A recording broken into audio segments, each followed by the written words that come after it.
দেখো আমাদের এখানে এইভাবে পনির পাওয়া যায়।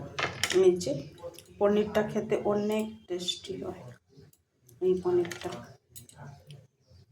এটা এইভাবে কাটবো। পনিরটা খুব টেস্টি। এটা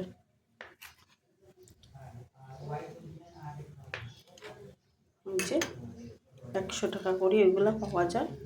ভালো ভালো পনির পিসগুলো দেখো, দেখো অনেক মোটা মোটা পিসগুলো। হচ্ছে কাটবো এখন। পিসটা আমি নিজে করেছি।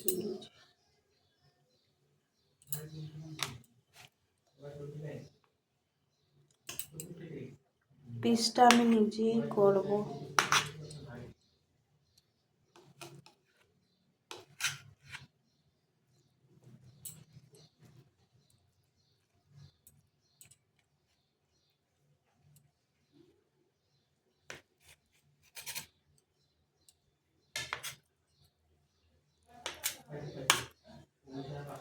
অনেকগুলা পিস হয়, 100 টাকা।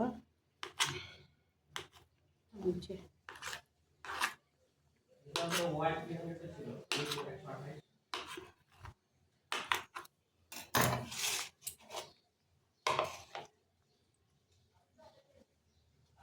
দেখলে তোমরা কি এইভাবে আনো? আমি এইভাবে নিয়ে আসি, আনিয়ে পিস পিস করে রান্না করবো এখন।